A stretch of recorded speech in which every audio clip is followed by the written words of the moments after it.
Sahabat, sejak terusir dari surga, iblis telah bersumpah untuk melakukan tindak kejahatan menyesatkan anak cucu Adam. Tidak hanya itu, iblis telah meminta kepada Allah untuk dipanjangkan umur sampai hari kiamat, dan Allah pun mengabulkannya. Jadi, iblis adalah musuh yang nyata bagi manusia. Ada 3 metode yang digunakan iblis untuk menggoda anak manusia, yaitu metode pertama, menyesatkan manusia. Adapun langkah-langkah yang digunakan bisa berupa mengajak pada kekufuran dan kemusyrikan.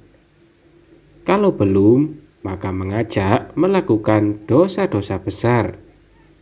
Kalau tidak dapat, ia akan mengajak pada dosa-dosa kecil.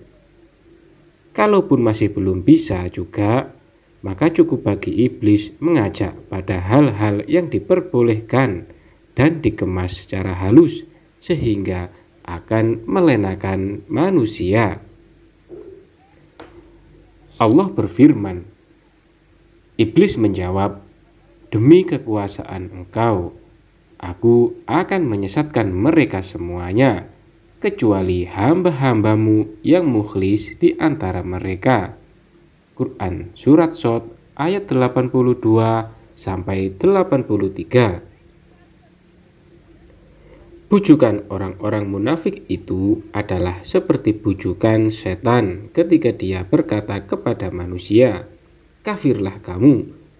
Maka tatkala manusia itu telah kafir, ia berkata, "Sesungguhnya aku berlepas diri dari kamu, karena sesungguhnya aku takut kepada Allah, Rabb semesta alam." Maka adalah kesudahan keduanya bahwa sesungguhnya keduanya masuk ke dalam neraka. Mereka kekal di dalamnya. Demikianlah balasan orang-orang yang zalim. Quran Surat Al-Hasyr ayat 16-17. Ketika mengerjakan sesuatu yang tidak ada pahala dan hukuman di dalamnya, berarti sama saja mengerjakan hal yang sia-sia.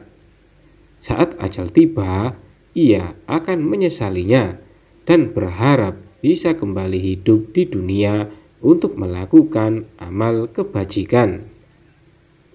Allah berfirman, "Dan belanjakanlah sebagian dari apa yang telah kami berikan kepadamu sebelum datang kematian kepada salah seorang di antara kamu."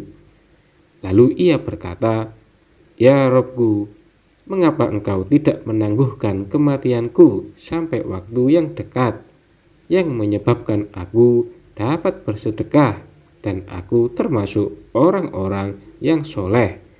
Quran Surat Al-Munafikun ayat 10.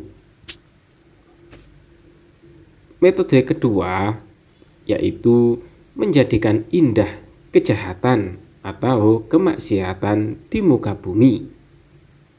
Misalnya, menjadikan kehidupan dunia tampak indah sehingga mereka berpaling dan disibukkan untuk menumpuk kemewahan dan bersegera kepadanya, seolah-olah mereka abadi di dalamnya dan lupa kalau mereka akan kembali kepada Allah.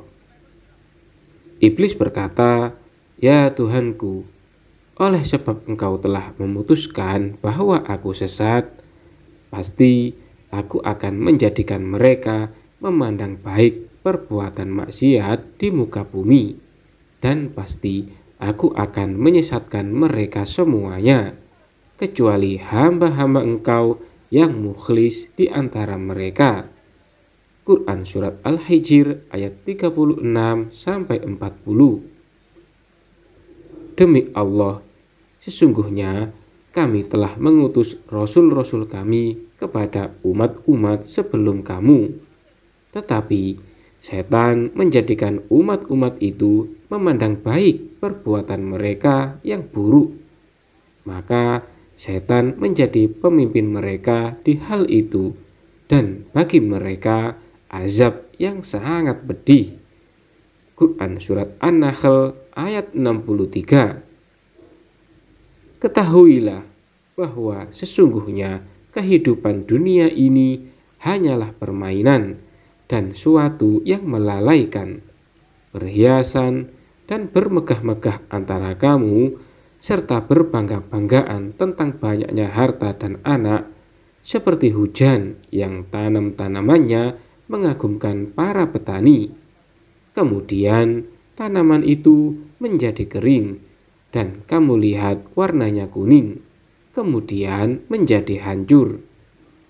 Dan di akhirat nanti ada azab yang keras dan ampunan dari Allah serta keridhoannya. Dan kehidupan dunia ini tidak lain hanyalah kesenangan yang menipu. Quran Surat Al-Hadid ayat 20.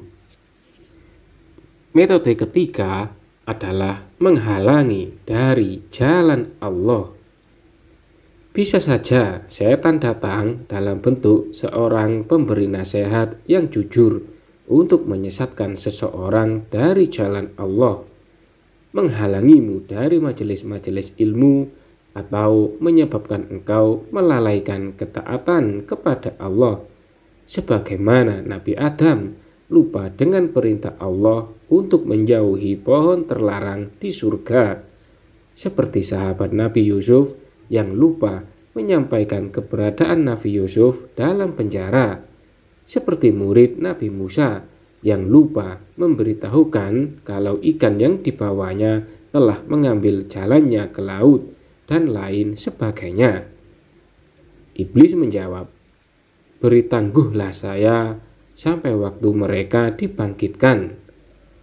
Allah berfirman, "Sesungguhnya kamu termasuk mereka yang diberi tangguh."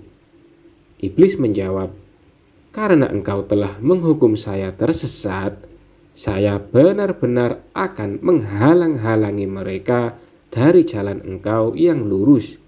Kemudian saya akan mendatangi mereka dari muka dan dari belakang mereka, dari kanan dan dari kiri mereka, dan engkau tidak akan mendapati kebanyakan mereka bersyukur." Quran Surat Al-A'raf ayat 14-17. Maka setan membisikkan pikiran jahat kepada keduanya untuk menampakkan kepada keduanya apa yang tertutup dari mereka, yaitu auratnya, dan setan berkata, "Tuhan kamu tidak melarangmu untuk mendekati pohon ini, melainkan supaya kamu berdua tidak menjadi malaikat atau tidak menjadi orang-orang yang kekal dalam surga." Dan dia, setan, bersumpah kepada keduanya, "Sesungguhnya saya adalah termasuk orang yang memberi nasihat kepada kamu berdua." Quran Surat Al-A'raf ayat 20-21. Dan sesungguhnya telah kami perintahkan kepada Adam dahulu, maka ia lupa akan perintah itu, dan tidak kami dapati padanya kemauan yang kuat. Quran Surat Toha ayat 115. Tipu daya setan memang canggih, tetapi tidak akan ada gunanya bagi hamba Allah yang beriman dan ikhlas. Secanggih apapun tipu daya itu, tetapi sebenarnya lemah, karena setan tidak memiliki kuasa atas diri manusia. Allah memberi perumpamaan bagi orang-orang yang berlindung kepada selain Allah itu laksana laba-laba yang membangun jaring-jaring rumahnya. Tentu kita bisa dengan mudah merusak dan menghancurkan rumah tersebut. Orang-orang yang beriman berperang di jalan Allah, dan orang-orang yang kafir berperang di jalan Tauhid. Karena itu, perangilah kawan-kawan setan itu, karena sesungguhnya tipu daya setan itu adalah lemah. Quran Surat An-Nisa ayat 76. Perumpamaan orang-orang yang mengambil pelindung-pelindung selain Allah adalah seperti laba-laba yang membuat rumah, dan sesungguhnya rumah yang paling lemah adalah rumah laba-laba kalau mereka mengetahui. Quran Surat Al-Ankabut ayat 41. Wallahu a'lam bishawab.